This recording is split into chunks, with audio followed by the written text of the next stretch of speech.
Hello everyone, I'm Jake, this is Bailey. We're here with Trail and Summit, and we're going to give you guys a tour of our 3500 Dodge Ram ProMaster van that we have currently been living out of for about a year and a half. So when we were planning the build, we knew that we were going to be living in it for a couple years, and we like to play in both like snow environments and in the summer, so it had to be fully insulated.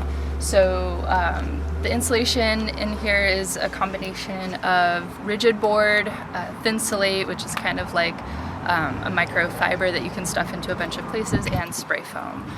The only thing that's not insulated is going to be windows, and then the flooring.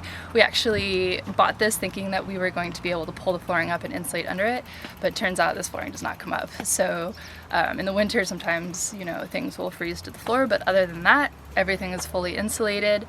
And then when we were designing where we wanted, you know, water systems and propane systems to run throughout the van, we actually avoided putting anything under the van. So everything is located within the cabin space and it's up off the floor, so nothing is actually going to freeze, you know, no water lines or pumps are going to have any problem, and it's worked really great. So main cabin space.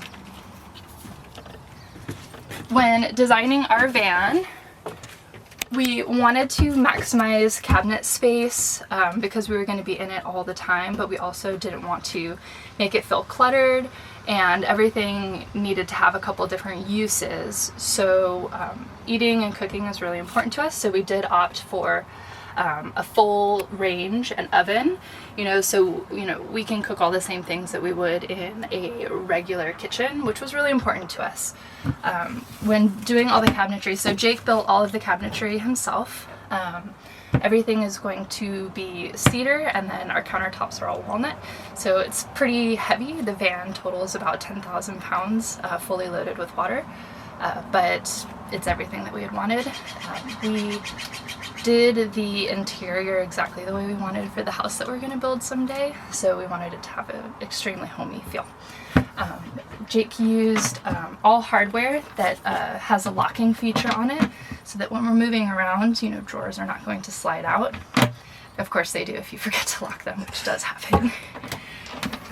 So we have tons of space in all of our cabinets for anything that we would need, which is really handy. We found a Ruvati sink, which is a brand that took us a while to locate, but it's tiny and deep, which turns out to be extremely handy. And we do have a fully functioning water system that drains to a 10-gallon waste tank. The freshwater tank is about 30 gallons. And so having running water is awesome. When designing seating space in the van, Jake and I had to sit down and figure out what was going to be important to us. So for him, he didn't really care about seating space, so what we do is we have a swivel seat that turns around so that he can actually face the back of the cabin, but I like to be a little bit cozier, so one of the things that was important to me was some sort of seating space that was big enough for me to go ahead and put my feet up. And so this space is what kind of Jake designed specifically for me, because I love to knit and read, and so he also installed a little reading light, which is really handy, and we use it all the time. But everything has to have multiple uses, so when I'm not using this as a seat, it's actually also a refrigerator. So we have a Dometic 75 chest freezer, and it's awesome. It means playing a little bit of Tetris, but at the end of the day, we also get a bench seat out of it, so it comes in really handy. It also has a freezer space, so we can cash in on ice cream cravings. And then our huge counter space is actually also dual purpose, and we absolutely love this. We can use it for all sorts of prep or work if we're doing any remote work, and then when it lifts up, we actually have our shower inside as well. So it's fully lined with stainless steel, and originally when we planned this, we do have a shower curtain. Jake countersunk magnets in the ceiling, and so if we'd wanted to, we could take a shower curtain and snap it up to have some privacy or to keep water from getting everywhere else, except after the first couple uses, we discovered that was a huge pain in the butt and we didn't even want to mess with it. So moving on, we have our stand-in closet, which was the only thing that, you know, we had chosen to do in terms of additional storage. We didn't want to make this any bigger because we didn't want to close off the sleeping area very much, but it gives us just enough space to house some of our utilities and a little bit of extra storage.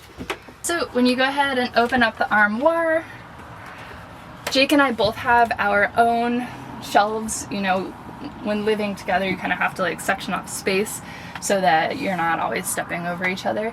So we both have a shelf, and then we have, you know, random little ditties in here. One thing we did opt for is, in terms of water, we really wanted to make sure we had high quality clean water for cooking and drinking. And before we moved into the van, we used a Berkey filter, which is a gravity feed water filter. It's a little bit big and bulky, and so we weren't exactly sure how to incorporate it into the van, but thankfully Jake's a genius, and so he actually built in our water filter custom into this cabinet. And it's a little bit hard to see, but he actually ran a tap all the way out so that we can just refill it using our shower faucet and then just get water whenever we need it. Inside of here, we also keep all of our shoes, and then we have a couple utilities that we keep exposed in case they ever need any maintenance. So we do have a Suburban propane heater in here, which we use all throughout the winter. It's actually wired straight to a thermostat, which lives near our bed. So we can just set the temperature all winter, and whenever it needs to kick on, it does so automatically, which makes it for really nice living conditions. Additionally, in here we have our water pump and our hot water heater. So when we do want to take that shower because it's, you know, you just got off of a big mountain trail ride or whatnot, we have hot water, which is also another one of those quality of living aspects that we love. In here we also have a couple switches. One of them controls the electronic ball valve that's attached to our gray water tank.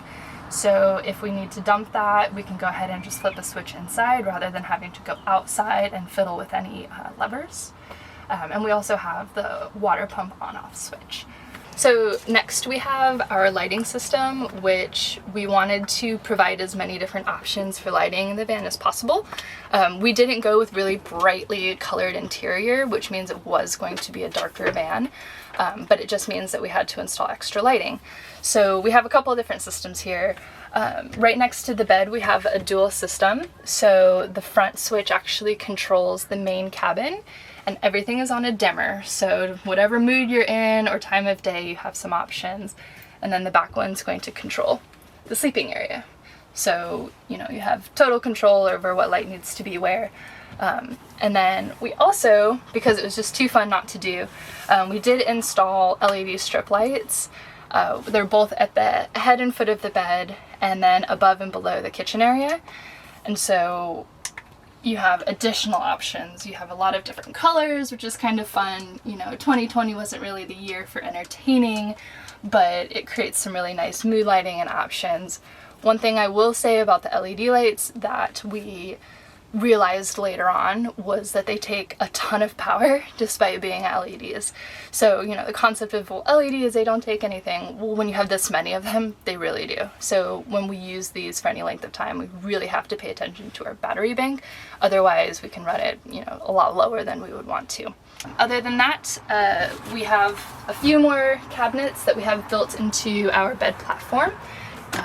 They all have the same locking mechanism, you know, because things sliding out is really annoying. So we have all of our kitchen utensils, a couple different drawers, one for Jake, one for me, for a couple different clothing items. And then at the very bottom, we actually have a different kind of drawer. And when we were designing the van, the water tank was kind of going to be hidden away, but we didn't necessarily want to go in and install sensors and more electronics just to see where the water level was sitting at. So instead, Jake just built a cabinet with a see-through spot that goes directly to our water tank. Alright, so coming around to the back side of the van, this is the garage, which is where we keep all of our gear, all the stuff we want to have fun doing. So I guess I'll start out on that side, which is originally built to be a bike slide, but as of right now, it's just a kayak gear slide. There's just totes and bins in there, which just happen to fit and be the right size. So I'll kind of go ahead and show you how that slides out. So 2 tabs right there, that just pops right open.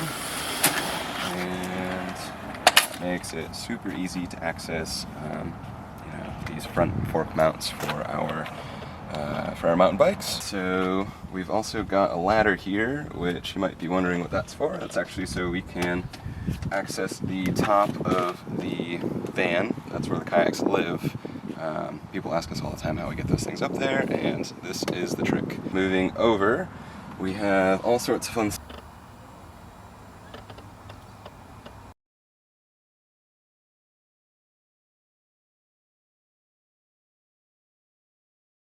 charge controllers.